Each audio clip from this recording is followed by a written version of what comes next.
Are you thinking about buying a camera to make videos but not sure what to buy? In this video, we'll take a look at the smartphone and talk about its pros and cons, what you can use it for, and my thoughts if you should be buying a standalone camera instead. Coming up. In this episode, we are talking about the one camera that most people own. Yes, it's your trusty smartphone. To be honest, I'm amazed by how far the cameras in smartphones have evolved over a short period of time.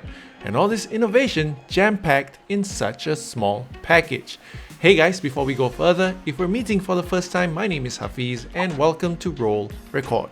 On this channel, I teach beginners how to make videos. I also share helpful tips and tools that can help you get started and go further in your video making journey. So if that's something that you are into, please consider subscribing. The smartphone is the device we use on a daily basis for communication and many other things. One area that the smartphone makers have focused a lot of their attention on is undoubtedly the camera. You'll notice that in their advertising, when they announce a new smartphone and claiming how great the camera is by showing consumers sample images and videos that were taken using it. On a typical smartphone, you would have a minimum of two cameras, one on the front and the other one on the back. The front camera is usually the lower quality camera as compared to the rear camera. But although this is so, the front-facing camera takes pretty decent looking videos. The benefits of the front-facing camera is that you are able to see yourself when recording and also if you have framed yourself in the shot properly. This is definitely great for people who are doing vlogging, tutorial, unboxing and review videos. The rear camera, on the other hand, is typically the higher quality camera. You have better autofocus, you can shoot in slow motion, it's better in low light, and overall it provides you a better recording quality. This is the go-to camera when you want to take the best looking video, although trying to record yourself with a rear-facing camera can be a little more challenging because you're not able to see yourself. Okay, let's now go ahead and talk about the pros and cons. Always with you. It's true, isn't it? Right now, it's either in your pocket, your purse, somewhere in front of you, or you're using it to watch this video. Easy to use. The best thing about shooting a video on a smartphone is how easy it is to do so. You open your camera app that comes installed on your phone and start recording. Alternatively, you can download third-party camera apps from the Google or the App Store that offers more customization and recording features. Versatile. So some examples of the versatility of a smartphone would include the ability to choose between using the front-facing camera or the rear-facing camera. You can choose to put it on a tripod, you can put it on a selfie stick, you can choose to shoot it in vertical or you can shoot it in landscape, and also you can use it as a webcam with the right software. High resolution. At minimum with smartphones these days, you can expect a minimum of 1080p resolution and some can go as high as 4K and even 6K, which is insane. Ability to edit on the phone.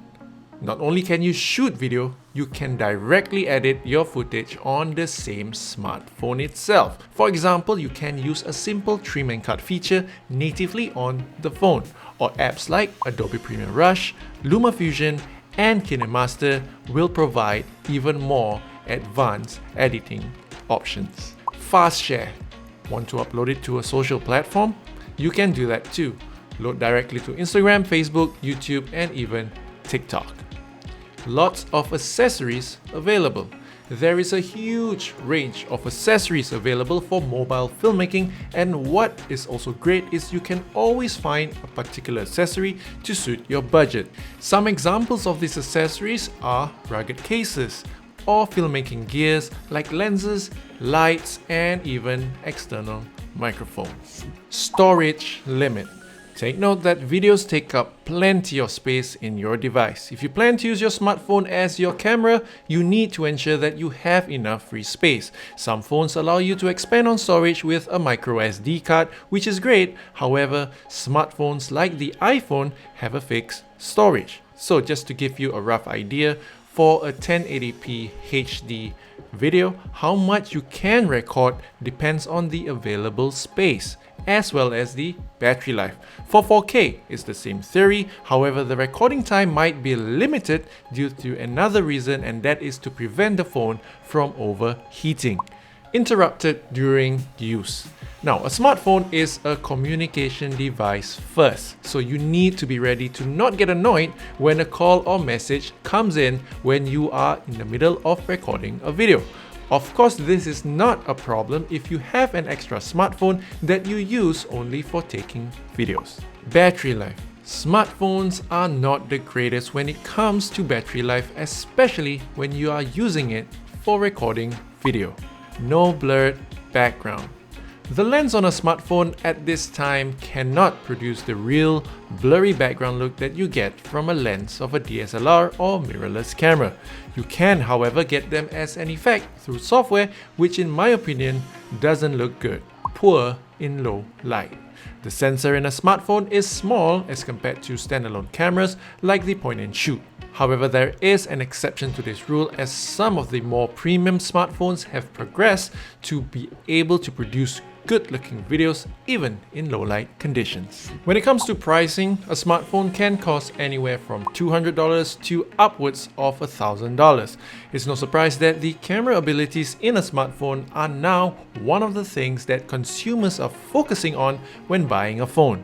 People just love the ease of being able to take photos and videos wherever they are.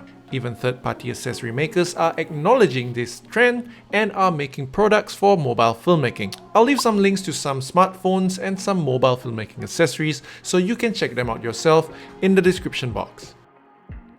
Conclusion. It's insane how far camera technology for smartphones has progressed. It improved so much compared to only a few years ago. A lot are now able to shoot at resolution of up to 4K and some at 6K and even 8K, which really blows my mind. So the question is, should you buy a camera or just use your smartphone to make videos? Well, my advice is that for most people, it is to use what you already have, and what you do have right now is your smartphone. So start with that. Why? Because the video quality that you get out of it is really good enough. It's crazy versatile. For example, you can buy a waterproof case and you can shoot underwater. You can get yourself a selfie stick and you have more creative angles for your shot. You don't even have to buy a camera, which then saves you money. Lastly, the fact that it's always with you gives you no reason to not start creating content. Having said that, there are two reminders that I need to mention. Number one is battery life isn't great, so always be ready with a power bank so you can charge when the battery goes low. Number two, make sure you have sufficient storage space on your phone. Moving those video files after a shoot is a good habit to practice.